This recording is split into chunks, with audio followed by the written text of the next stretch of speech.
With me at the desk for the whole show, the broadcaster Piers, Michaela Loach, the climate and social justice activist, and David Ross, businessman and entrepreneur, who's given a fortune to the Tories over the years.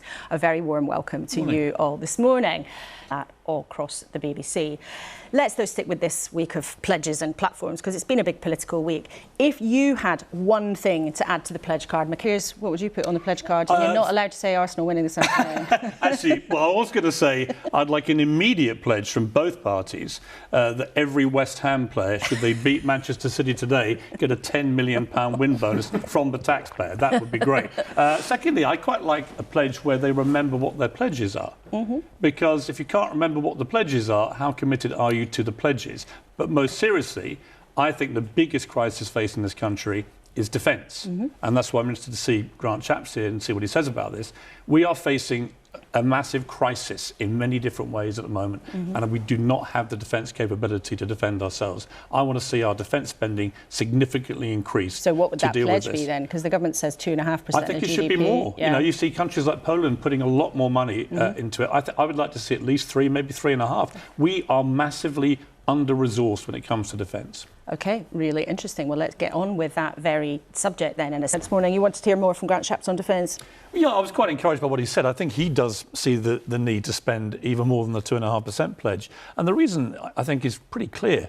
If you look at only this week, the meeting between Putin and President Xi in China, the sort of bromance between these guys, coupled with Iran and their tentacles spreading with the collusion of the two of them, this is a dangerous threat to the West.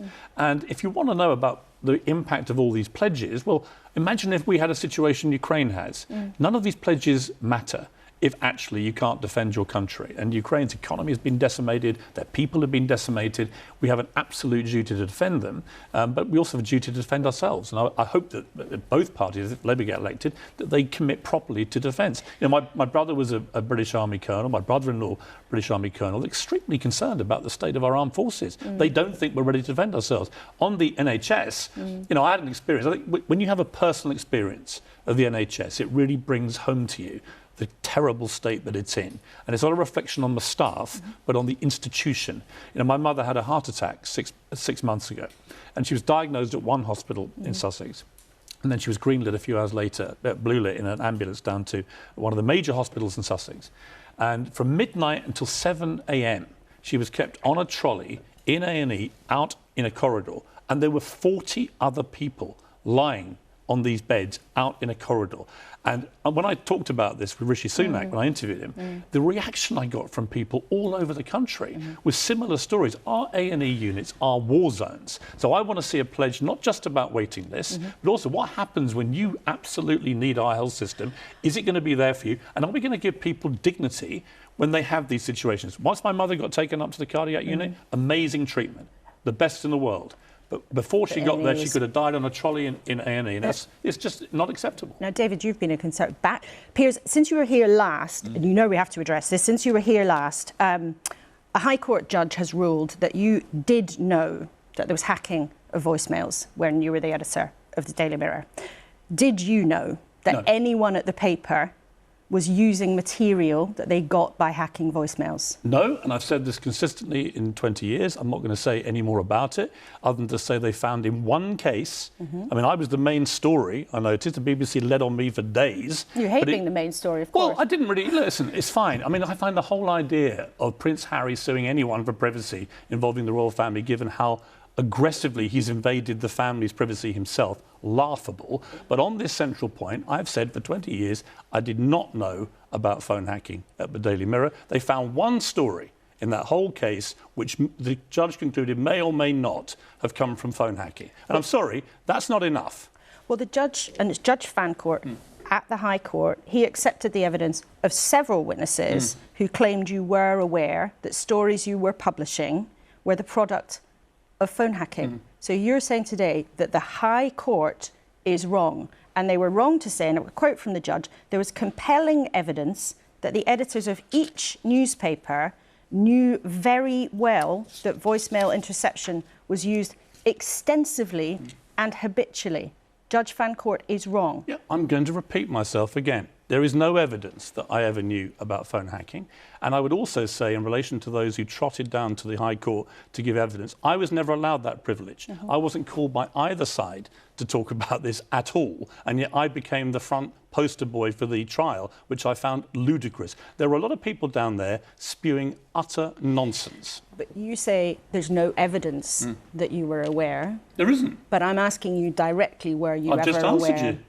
And have you ever listened to a voicemail without the consent of the person whose phone it was? No, you asked me that last time. I didn't. Last time you didn't quite answer, well, which is why I'm asking you each again. time I come on, you can ask me the same questions. I don't mind. I've been asked about this for 20 years. There is no evidence that I knew. If somebody wants to produce some that doesn't involve people like Alistair Campbell trotting down, who spun this country into an illegal war, or Omid Scobie, who published a load of nonsense about the royal family, these people go down there and they're allowed to spray me in court, and I wasn't allowed to defend myself. I'm giving you that opportunity right now just to get this absolutely on the record. I'm not asking you, is there evidence? I'm asking you directly, have you ever listened to a voicemail message of somebody who did not have without their consent? No, I've just answered you. OK, and that's clear. And last time you didn't quite answer, and you have today, and next that's time I come back, we don't have to have the same conversation. Well, because the BBC has, I have to say, the BBC has revelled in my involvement in this without any actual evidence to justify me being centre stage. And I don't blame you personally, but it is a little bit galling given I wasn't even involved in the case. Nobody called me on either side or put any of these questions to me. They just had a bunch of ne'er-do-well little chancers going down to court, spraying me with all sorts of nonsense, demonstrable, provable nonsense. Well, you've had your chance to come back on it today. I know that you're a believer in firm but fair questioning. I absolutely And you have had a chance to give your defence today. So thank you all three for now. We'll be back with you. Well, listen, I agree that what is going on now in Gaza, I think is unpalatable for pretty much everyone apart from Netanyahu and his government.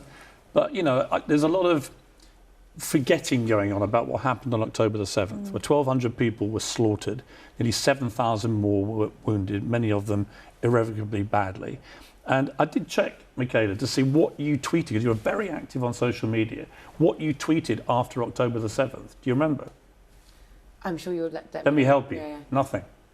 But I think hang on. Here's my point. You're very influential.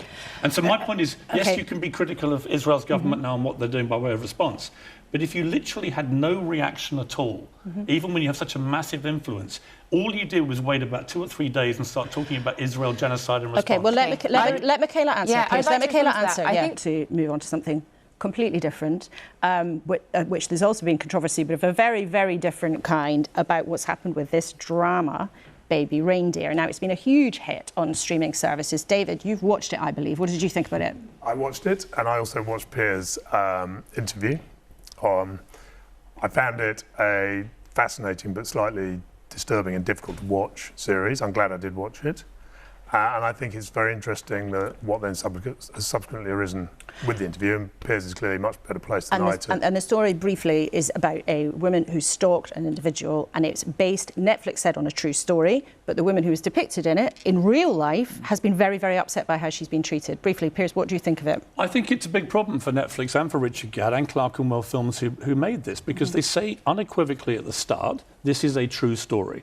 And the denouement, if you haven't watched it, and spoiler alert, turn away now, but the denouement of the series involves the stalker in court admitting to her crimes and being given an 8-month prison sentence. Now, when Fiona Harvey, who's the real-life Martha, came on Piers Morgan Uncensored, she was emphatic. She's never been to court over this. She let alone plead guilty, and has never been to prison. Nobody can produce any evidence that she has. And if that is the case, and it turns out she hasn't, then the other part of this is the failure of duty of care by Netflix not to allow her to be identified, which she was instantly, because they used literal postings from her Twitter feed in the actual series. OK, so the story has some way to run. And can you, David, in 10 seconds, tell us why you have an EdStone in your garden as a Tory donor? Well, when the EdStone disappeared, I was reading the papers one morning, and I thought it would be important that somebody could recreate or rediscover it. I'm lucky enough to enjoy collecting some contemporary art in my garden, and I added this as a piece of contemporary art and a piece of social commentary. A piece of social commentary and contemporary art. Political A commentary. political commentary. OK, well, all three of you, thank you for all of your commentary today. It's been great to have you with us. We've Come on, covered a Arsenal. lot of Come on, ground. Oh, Arsenal. dear. You can Well, do it. we'll see what happens at the football.